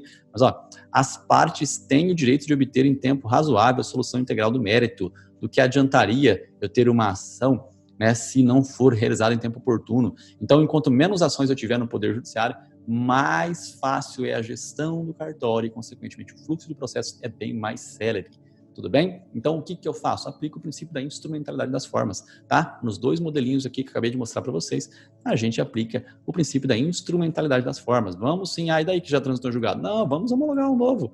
Nova homologação aqui, cara, sem problema. Para que abrir uma nova ação anulatória? Para que isso? Não faz isso não. Correto? Beleza, gente? Tranquilo? Bom, agora, já que... voltar aqui demora muito. Bom, já que eu coloquei aqui no nosso desenho, vou passar aqui por cima, então, pessoal, dessas expressões. Ó. Então, os atos processuais, nós temos atos das partes, atos do juiz, o juiz despacha, né, da decisão interlocutória, ele dá sentença, né, a decisão interlocutória, você tem de exemplo aqui as situações lá do artigo 1015, como tutelas provisórias, mas eu já volto aqui, vai. Vamos para as partes, né? Os atos processuais, eles admitem a ideia da instrumentalidade das formas, salvo quando a lei, né, ela prevê uma maneira diferente de realização. Que legal. Funçãozinha aqui que eu não tinha reparado que existe. Então, salvo, né, a lei estabelecida na lei. Nós temos aqui, digamos assim, a língua portuguesa deve ser respeitada, né? O excesso de latim, ele causa uma coisa assim meio que desnecessária, né? Nós temos algumas expressões legais, como mencionei aqui, verba gatia, que é, por exemplo, datum máxima venia, que é com licença, mutatis mutandis, que é por analogia, né, comparação, certo? Verba gatia é bem legal, ó. Toda vez que a gente vê isso aqui, ó, v.g é o por exemplo. É bem legal isso daqui. É igual quando você vê a expressão teratológico, que é quando os doutrinadores utilizam essa expressão procurando não usar a palavra ridículo ou, sei lá, isso mesmo, ridículo, teratológico. Bom, a publicidade dos atos.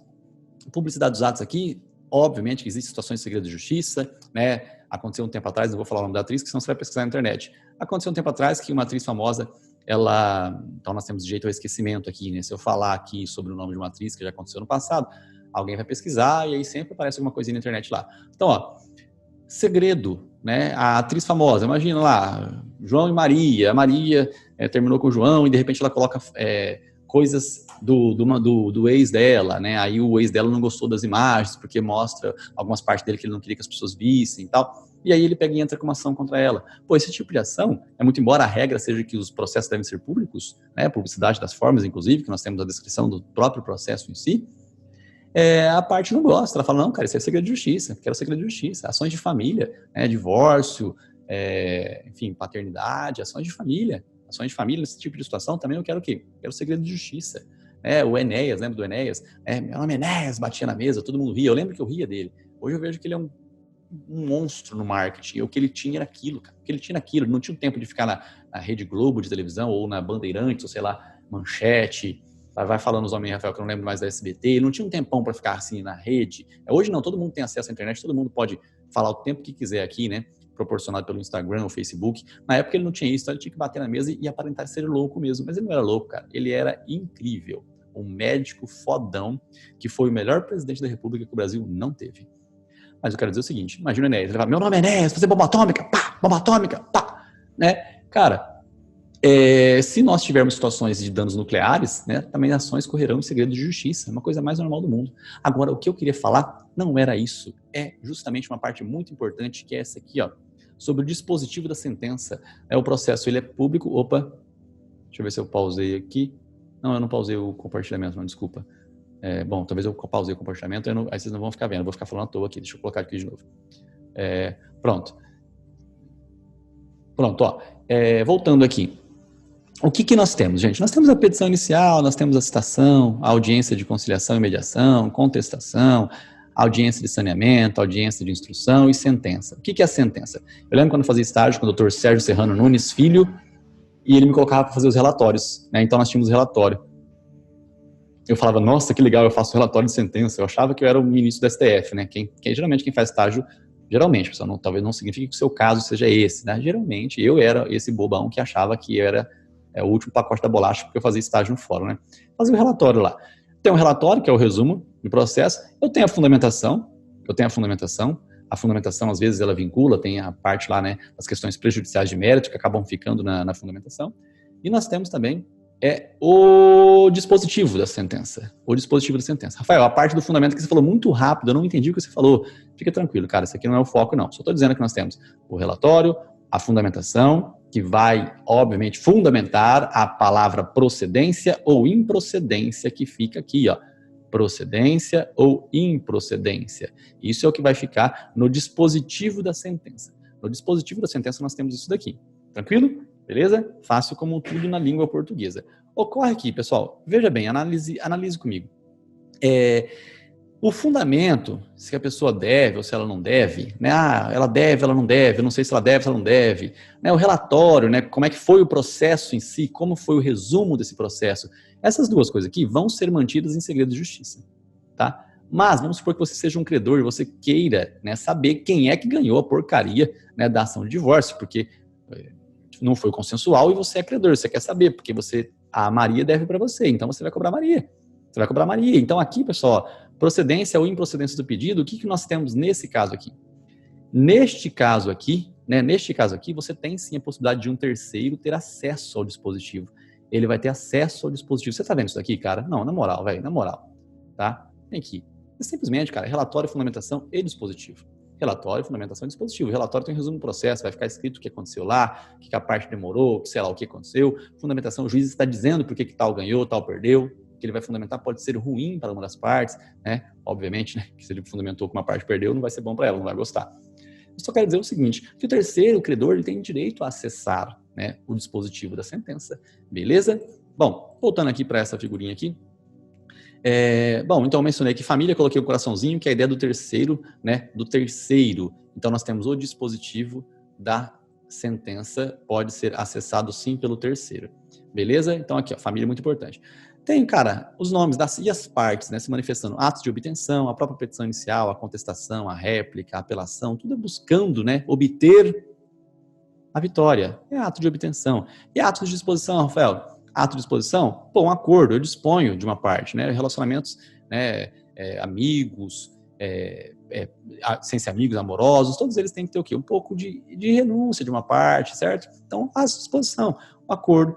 desistência, já vou acrescentar aqui desistência, e reconhecimento do pedido do autor, que é bem raro, mas é possível que uma parte reconheça o pedido do autor. Nós vimos aqui, exemplificando, né? Lembra, na aula passada que eu mencionei uma ação possessória, né? Uma ação possessória, em que você tinha lá reintegração, rescisão contratual, né? E perdas e danos. Lembra? Então é possível que eu reconheça assim, o pedido do autor em duas partes, a parte do reconhecimento e na parte reconhecimento do pedido do autor com relação à rescisão do contrato e com relação à reintegração de posse, né? Aquela situação. Aula passada você viu aí, compra e venda de um imóvel, beleza? Não vou reiterar o exemplo não, tá? Foi na passada, tá pertinho aqui. Bom, então voltando aqui, pessoal. A parte do dispositivo, né? Desculpa, a parte da existência, que eu coloquei tem um coraçãozinho aqui. Se tem um coraçãozinho, eu acho que é importante. Eu gostei lá da ideia, né, que o Fefim colocou no tributário, sempre marcar aqui coraçãozinho, né? Então tem um coraçãozinho aqui, a ideia da desistência. A desistência, pessoal, ela vai ter efeitos? Ela terá efeito sim, só que somente depois da homologação do juiz. Somente depois que o juiz homologar que falar efeito. E antes dele homologar, você pode mudar, né, de intenção, sem problema algum. Ah, eu desisti, juiz, desisti, tá? O que você fez? Você desistiu, não quero mais isso, tal, desistiu. Beleza, tranquilo, está desistido. Só que esse pedido de desistência está lá na mesa do juiz, e o juiz ainda não se manifestou sobre este pedido de desistência. Então, ele não homologou ainda. Cara, antes dele homologar, o que você fará? Você pode voltar atrás, né? Ou mijar na arvinha, como é que o povo fala antigamente. Você pode voltar atrás e falar assim, pô, realmente, né? Vamos tocar, vamos tocar. Não vou desistir desse processo, não. Vamos ver o que vai dar esse bagulho aí. Você pode fazer isso. Você tem essa opção, tranquilo? Você tem essa opção. Opa, eu tô aqui. Então, gente, ó, vamos lá, né?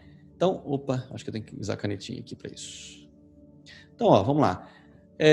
Bom, atos já praticados precluem, beleza? Você renunciou o prazo recursal, agora você se arrependeu? Não, você que se foda, você renunciou, é o prazo de 15 dias para todos os recursos, você renunciou, o problema é seu. E aí, voltando aqui, né, atos das partes, obtenção, disposição, né, preclusão, e também atos do juiz, despacho. Né, o despacho é simplesmente cite-se. Né, o cite-se, né, o cumprimento cartorário do prosseguimento natural dos processos, dos feitos, é isso, cite-se, acabou, tá? Despacho. São irrecorríveis os despachos. Tá? Os despachos são irrecorríveis. Rafael, mas eu acho que você não acha nada. Tá na lei, vamos passar em primeiras fases primeiro, tá? Depois a gente vê o que é doutrina, o que é jurisprudência. Foca primeiro, né, na lei, pessoal. A lei, 70%, 80% de concurso é lei, cara. Depois você vai lá nas outras coisas. Decisão interlocutória. Decisão interlocutória. O que é uma decisão interlocutória? É a decisão que é feita no meio, né? No meio, pessoal. Por exemplo, uma testemunha. Ah, você não vai ouvir a testemunha, não deixo. Uma tutela provisória, né? Já desenhei aqui algumas vezes. A tutela provisória que se divide em urgência e evidência. E a tutela de evidência se divide, por sua vez, né? Não, a de evidência não se divide. Então, ó, vamos lá, desenhei algumas vezes, mas desenhando é sempre mais fácil e não sei, né? Bom, olha só, muito importante desenho. Vamos de novo, ó, você vai ver até enjoar. Tutela provisória, que se divide em quê? Em urgência e evidência. A tutela de urgência se divide em antecipada e cautelar, e a antecipada se divide em antecedente e incidental. Olha só que legal, né? Muito legal isso aqui, muito fácil, como tudo na língua portuguesa. Então, isso aqui, a tutela provisória, a gente vai ter um momento oportuno para tratar das tutelas provisórias, mas são situações, né, que acontecem no curso do processo. Você quer fazer uma cirurgia no coração, o mérito é justamente esse, mas o juiz pode analisar algumas questões precedentes, né? Pode realmente analisar questões que estão dentro do curso do processo, questões interlocutórias, tudo bem? No curso. E nós temos a sentença, mais uma vez, dispositivo legal, né? Sentença, artigo 203, parágrafo 1º. O que é sentença, Rafael? Sentença é aquilo que põe fim à primeira, né, o processo cognitivo, ou põe fim à execução. 203, parágrafo 1º. Vamos ver agora já, vai? Vamos ver agora, ó. 203, parágrafo 1º. Tranquilo? Estou aqui no quarto, porque eu estava mencionando sobre as ideias da satisfação. Opa. Vai. Estou errando aqui. Ah, tá. Mudei de computador e eu estou... Ó, 203. Opa.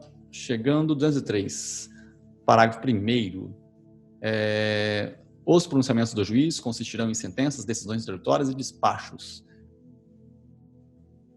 ressalvadas as disposições expressas nos procedimentos especiais. O que é sentença? Sentença é o pronunciamento por meio do qual o juiz, então, o juiz vai se pronunciar, correto? Beleza.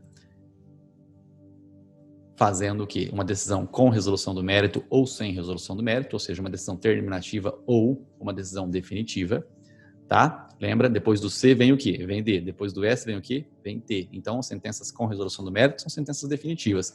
As sentenças sem resolução do mérito são sentenças terminativas. Depois nós temos aqui o fim, a fase cognitiva, né? Então, olha só, sentença é o pronunciamento por meio do qual o juiz põe fim à fase cognitiva, bem como extingue a execução. Tá? Aqui também, extinção da execução também vem a ser um pronunciamento judicial, né? Consequentemente denominado sentença. Ixi, ficou terrível para ler isso aqui, né? Bom, o que é decisão interlocutória? É o que não é o sentença. Olha que maravilhoso, né? Isso aqui é exclusão, cara. Interpretação ao contrário do senso.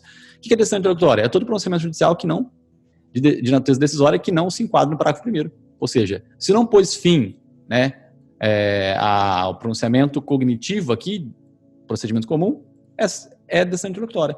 Se não pôs fim à execução, é decisão interlocutória. Beleza? E despacho? O que é despacho, Rafael? São despachos todos os demais pronunciamentos do juiz praticados no processo, de ofício ou requerimento da parte. Beleza? Tranquilo? Bom, vimos aqui algumas coisinhas. Sentença, despacho, decisão interlocutória. Deixa eu voltar aqui para esse meu desenho horrível aqui, feinho, mas eu gosto desses desenhos aqui, tá? Acho que se a gente puder manter algumas coisas da nossa essência, né, do nosso presencial, a gente se esforça para manter, né, esses desenhos aqui. Muitas fotos o pessoal tirava da lousa, eu achava super legal, né, muito legal mesmo. Por que você não fazia material para eles para entregar? Por conta da atividade, né? Estudo é algo ativo, não é passivo. Eu sei sim que o material tem com vocês e tudo mais, né? Eu sei sim que a gente tem que entregar para o aluno. O aluno, o aluno muito interessado, o aluno extremamente interessado, ele acaba olhando o material mesmo. Agora, quando você não dá o material pro cara, o cara meio que se força a tirar uma fotinha. Ele vê legal aquilo, ele gostou da explicação, ele tira uma fotinha e fala, cara, o que ele fala? Inconscientemente, por ele ter tirado uma fotinha, ele se moveu, ele se movimentou, ele fez alguma coisa de verdade. Ele fez alguma coisa de verdade. Então, quando ele age, ele quer continuar agindo, né? Uma coisa puxa a outra. Então, isso faz com que ele queira estudar um pouco mais. Certo? Correto? Beleza? Fala, não concordo. Pessoal, você não precisa concordar, mas isso é neurociência, tá? É a mesma coisa, você lavar a louça. Cara, você não vai conseguir lavar uma louça inteira todo dia. Então, o que você faz? Vai lá e lava um copo. Pelo menos um copo ou um prato por dia. Você vê que, sem querer querendo, esse um copo vira 3 ou 4 copos, esse prato vira 2 ou 3 pratos, tá? E aí você acaba lavando a louça, beleza? Dependendo, você acaba surpreendendo, igual eu surpreendi aqui. Eu mesmo me surpreendi com essas técnicas óbvias, mas que a gente não aplica o óbvio, né? Gente, então, falei aqui sobre os despachos, sobre as decisões interlocutórias, né? Eu coloquei 1015 aqui porque é uma... de novo, vamos para 1015, vai. Rafa, você vai ficar de novo indo para lá? Não, eu vou falar só aqui, né? É que no 1015 nós já vimos algumas situações de decisão interlocutória, já vimos cabimentos de agravo de instrumento. Vimos 3 cabimentos de agravo de instrumento de acordo com 1015. Vimos sobre a exclusão de litisconsorte, vimos a respeito de uma decisão de mérito que é agravável, né, por meio de instrumento. E também, estamos vendo agora tutela provisória também. São 3 situações aqui que estão enquadradas no artigo 1015 do Código de Processo Civil. Tudo bem? Bom, mostrando é mais fácil, pessoal. Eu ia ser mais rápido, mas acontece que você pode aumentar a velocidade, então eu acho que nada impede de eu mostrar o 1015 aqui, tá? Vamos lá, Ctrl L, 1015. Vamos lá, 1015. Fechei aqui. 1015. Cabe agravo de instrumento contra as decisões interlocutórias que versarem sobre tutelas provisórias, mérito do processo, tutela provisória, acabei de falar, né? Mérito do processo, vimos na aula antecedente, e exclusão de litisconsorte, também acredito que temos visto numa aula das que precederam essa daqui, tá? Beleza? Bom, gente, vamos voltar aqui então para o meu quadrinho feio novamente. Meu quadrinho feio aqui cara, negócio processual. Negócio processual. Está desenhadinho aqui, né, o negócio processual, mas negócio processual está desenhado, né? Negócio processual, negócio jurídico processual, típico e atípico. Cara, vamos lá. Vamos para o típico e o atípico. O que é o negócio processual típico? Cara, são situações... Olha só, o que é o típico, Rafael? O típico é aquilo que é natural. Por exemplo, a comida típica italiana é massa. A comida típica japonesa, peixe cru, certo? O que é típico? Típico é isso. Típico. O que é moral? Moral é uma coisa boa. O que é amoral? Amoral é uma coisa ruim. Você percebe que o A, ele é um prefixo de negação da palavra moral. A mesma coisa aqui, se eu colocar atípico, é aquilo que é normal. Típico é normal. Atípico é anormal, certo? Então, o que nós temos nesse contexto aqui? Nós temos, não pensa em luno não, tá? Não pense em luno. Ó, luno é luz, tá? Luno é luz, beleza? Como é que fica prefixo negativo antes de luz? Ó, porque, pessoal, aluno é diferente de estudante, tá? Aluno é diferente de estudante, tranquilo? Aluno é diferente de estudante. Rafael, eu não sei o que é isso. Tem na internet aí 1 milhão de pessoas falando a respeito disso. Mas vamos lá, voltando pra cá. Vamos cá, típico. O que é o típico? Rafael, típico, 6 meses, cara. 6 meses, suspensão processual, 6 meses. Então aqui, ó, suspensão processual, 6 meses. Esse é o caso típico. O que é típico também? Eleição de foro, eleição. Rafael, eleição eu sei, aquele negócio de votação, né? Isso, eleição é votação. É escolha, você vota para cá ou para cá. É escolha, eleição de foro, eleição do local. Isso aqui é um negócio jurídico típico, é natural fazer isso daqui. As pessoas já realizavam esse tipo de situação. Tranquilo? Agora, o que é atípico? O atípico é, por exemplo, o calendário, né? Você estabeleceu um calendário processual. Cara, se você estabelecer um calendário processual, automaticamente, o que você tem? Olha só que coisa incrível. Gente, se você tem um calendário para cumprir, né? Olha só, conclusões. Opa. Não tá dando certo aqui não. Ó, conclusões. Conclusões simples. Né? Se você tem um calendário para cumprir, ó, eu e você colocamos na nossa agenda que nós temos uma reunião sexta-feira às 8 horas da manhã. Vai, 5 horas da manhã nós temos uma reunião sexta-feira. Daqui 1 mês e meio. Você acha que eu preciso na quinta-feira te comunicar que amanhã nós vamos ter uma reunião às 5 horas da manhã? Isso acontece sim nos consultórios, nos escritórios, mas não tem, cara. Se você é responsável, se você tem tua agenda, não tem que ficar te avisando nada não, cara. Tá lá. E o processo é uma coisa séria. Se você fizer um calendário processual, você tem que respeitar. Tá uma situação atípica. O que é o calendário? Nós temos a data da audiência, nós temos a data da sentença. E o juiz, inclusive, tem que respeitar a data da sentença. Então, você escolhe até o dia que o juiz vai dar o quê? Vai dar a sentença. Você escolhe. Lógico que ele vai estar de férias, ele tem que avisar, ó, não, em dezembro eu estou de férias, tal, não sei o quê, estou de férias em setembro. Ele vai avisar quando ele vai estar de férias, para que você não coloque, mas depois que colocou, o juiz não pode ficar mudando, cara. Não é porque ele é juiz que ele vai, eu vou ter um compromisso aqui, compromisso. Não, cara, o cara tem que respeitar, correto? Respeitar, tá? Fez o calendário? Tem que respeitar o calendário, beleza?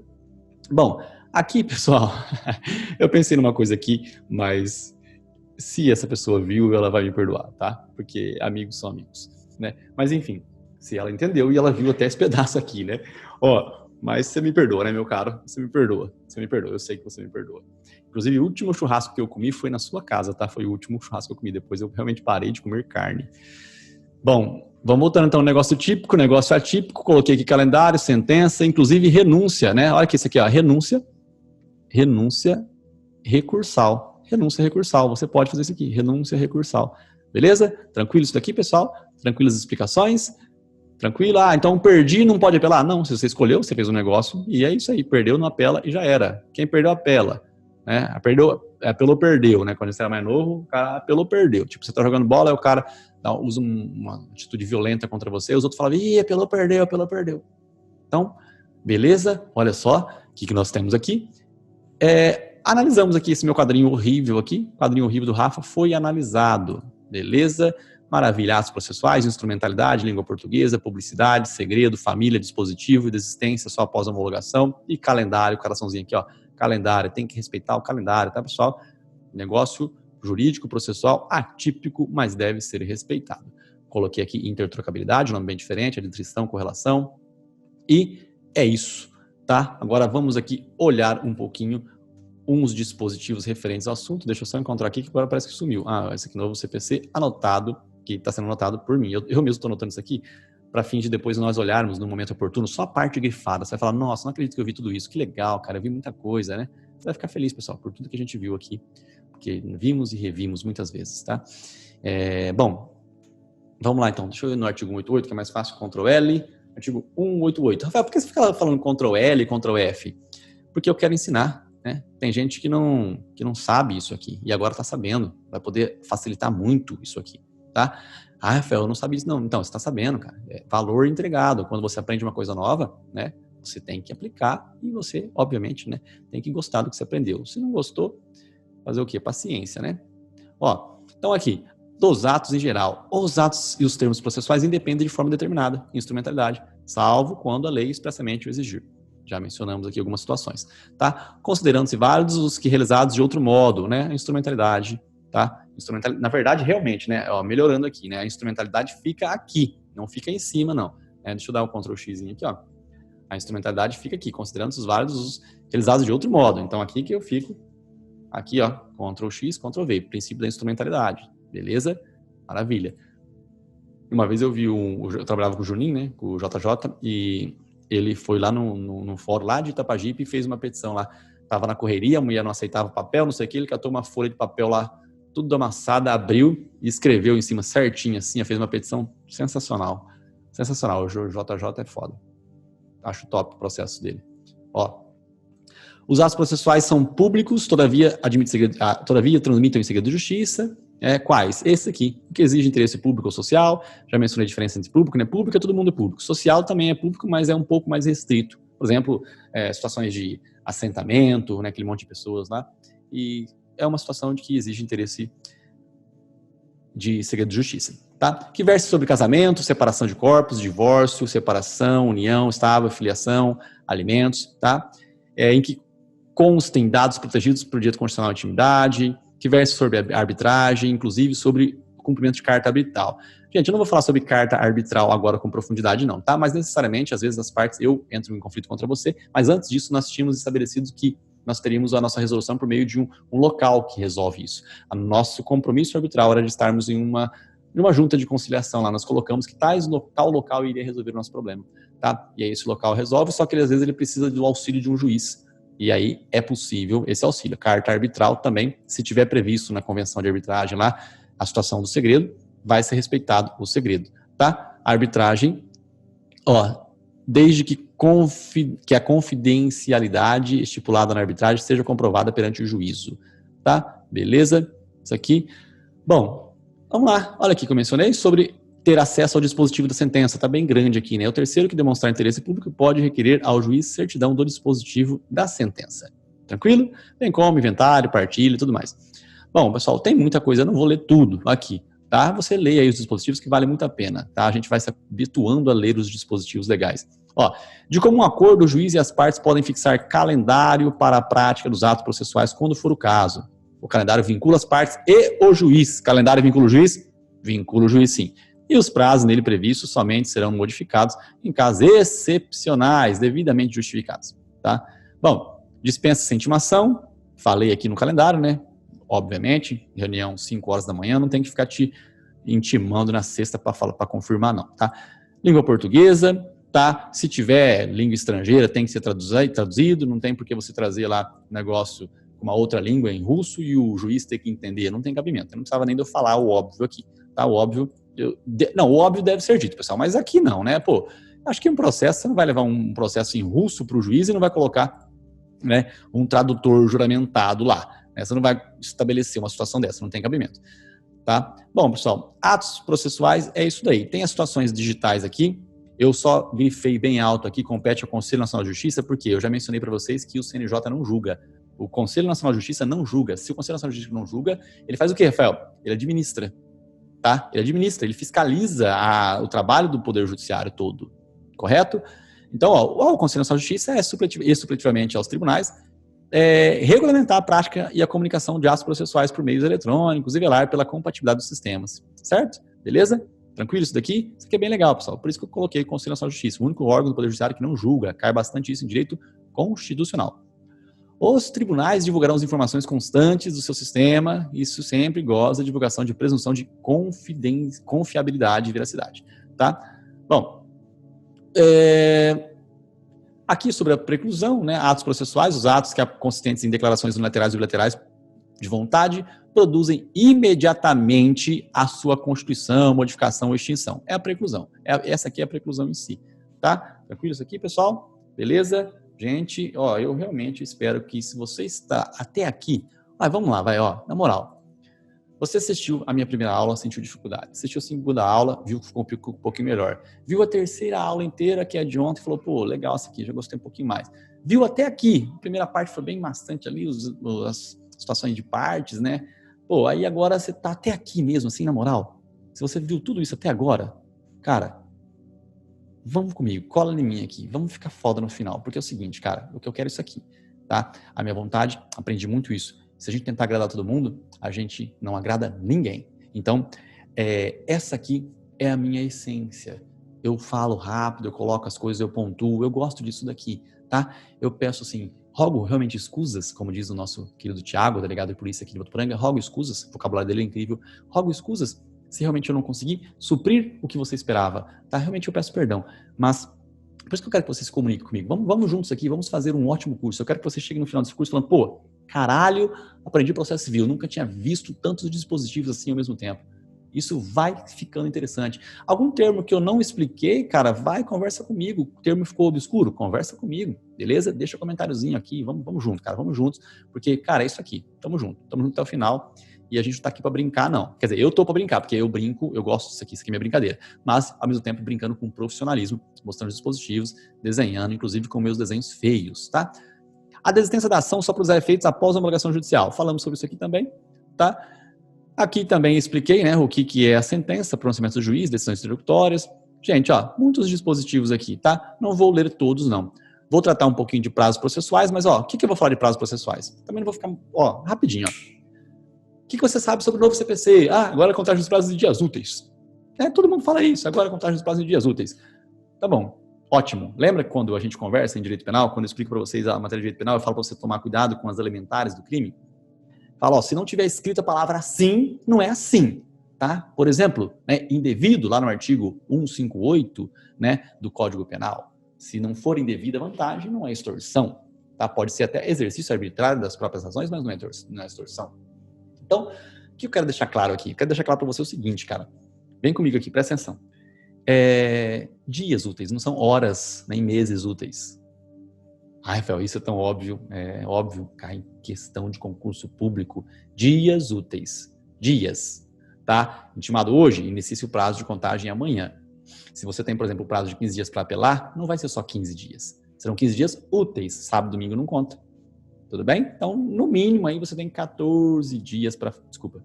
No mínimo, 19 dias para fazer uma apelação. Foi intimado na quinta, começa na sexta. Primeiro dia, sexta. E o segundo dia? Lá na segunda. Já ganhou 2 dias. Tá, já tecnicamente já elasteceu para 17. Se vencer no sábado, vai lá para segunda-feira. Beleza?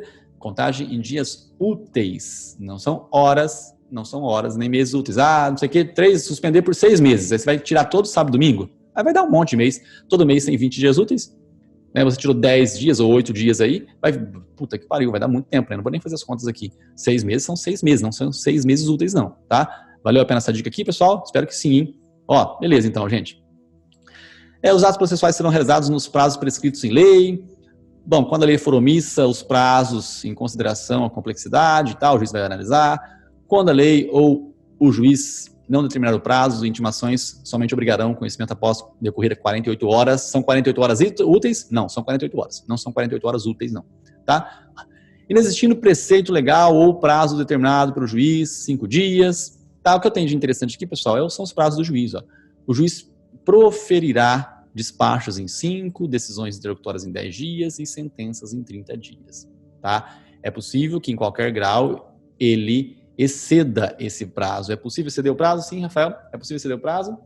Sim, é possível exceder o prazo, desde que haja motivo justificado. Tranquilo? Beleza, pessoal?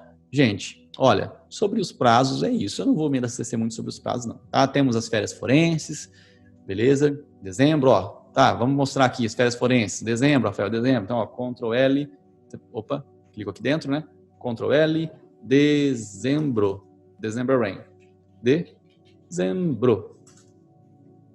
Dezembro. Opa, ixi, tem lei de dezembro. Aí ferrou tudo. Aqui, achei. Ó. Suspende-se o curso do prazo processual nos dias compreendidos entre 20 de dezembro e 20 de janeiro, inclusive. Tá? Suspensão dos prazos processuais. Aqui são as férias do advogado. Realmente as férias do advogado. Tá? Chegou uma época que eu advoguei bem pouquinho lá. Era um sofrimento, porque na verdade você não tinha férias, né? Eu pensava nisso, pô, não tem férias nem a pau. Certo? Gente, aqui nós temos a ressalva, as férias individuais, blá blá blá. Mas é isso, tá? Não vou me abastecer muito sobre os prazos, não. Tranquilo, gente? Ó, só recordando aqui, no comecinho da aula eu falei e não estendi um pouco sobre a procuração, tá? A procuração, tecnicamente, ela concede poderes em geral para o advogado, né? Fazer petição inicial, contestar, recorrer, né? Cumprir as intimações. Só que a procuração com poderes especiais permite que ele faça outras coisas, como, por exemplo, aceitar um acordo, transigir, certo? Isso aqui é muito importante. Ó, vou mostrar para vocês aqui rapidinho esses dispositivos e aí a gente finda o curso desta aula. O transcorrer desta aula aqui.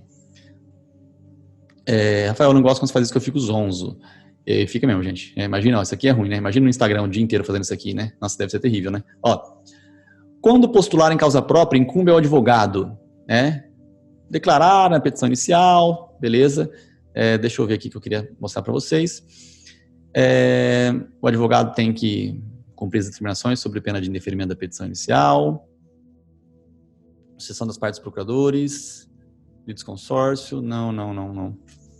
Deixa eu ver se tá aqui no comecinho. Ah, tá. É que eu ia colocar aqui. Ó, 105. A procuração geral para o foro, outorgada por instrumento público ou particular pela parte, habilita o advogado a praticar todos os atos do processo, exceto receber citação, confessar, reconhecer processo pedido, transigir, desistir, renunciar ao direito sobre o qual se fundação, receber e dar quitação, firmar compromisso e assinar declaração de hipossuficiência econômica. Não pode fazer nada disso. Então, o advogado pode declarar a hipossuficiência econômica do cliente dele? Resposta é o quê? O quê que a resposta? É negativa a resposta. Resposta ser negativa? Resposta negativa, gente. Por que é negativa, Rafa? Porque isso deve constar em cláusula específica. Se constar, beleza. Se não, não pode. Tudo bem? Ó, a procuração pode ser assinada digitalmente, na forma da lei? Pode. A procuração deverá conter o nome do advogado, blá, blá, blá. Pode. É isso aí. Deixa eu só confirmar aqui, vai. Peraí, uma coisa aqui. A procuração geral para o foro, outorgada por instrumento público, blá, blá, blá, habilita a tudo isso aqui, exceto isso aqui. Que se quiser ter tudo isso aqui que está grifado de azul 2 vezes, aí deve constar em cláusula específica, tá? Beleza? Tranquilo, pessoal? Gente, maravilhoso aqui, sensacional, tá? Sensacional. Espero que você tenha aproveitado, quero os seus feedbacks, tá? Realmente tenho muito desejo de que essas aulas sejam proveitosas para você. Esse é o meu desejo real, para que você realmente seja um detentor do instrumento processual para alcançar a celeridade e ajudar, né, a justiça a fluir de maneira mais rápida. A gente tem que fazer o que está ao nosso alcance. Isso é a melhor coisa que você pode fazer, tá? Grandes sonhos, né? Todos nós temos. Mas às vezes você fica olhando assim, vê aquela imagenzinha daquela senhorinha, né? Toda feliz recebendo uma cesta básica, né? Você vê no meme assim, essa imagem vai mudar seu dia. E vai mudar o seu dia mesmo, né? Você fica emocionado, que bonito. E aí passa um mês, depois você não fez porra nenhuma por alguém ainda. Pensou nisso já? Fel, que feio. Nossa, eu não tinha pensado dessa forma não. Então tá pensando agora, né? Feio não é errar. Feio é pensar que você não tem chance de errar. Tem gente que não consegue olhar para si, não busca o autoconhecimento, consequentemente, não segue a doutrina, né, cristã. Não estou falando de igreja aqui, não. Estou falando assim, Jesus. Não precisa seguir Jesus, mas, tipo, as ideias dele são interessantes. Né? A doutrina, inclusive, conheça-se a si mesmo e você conheça-te a ti mesmo e você conhecerá os segredos do universo. Beleza? Você pode escolher se foi Cristo ou foi Sócrates que disse isso. Bom, aí fica na tua curiosidade aí. Bom, pessoal, é isso aí. Foco, força e fé. Farra só depois de estudar. Muito obrigado e é isso aí. Tamo juntos. Tchau.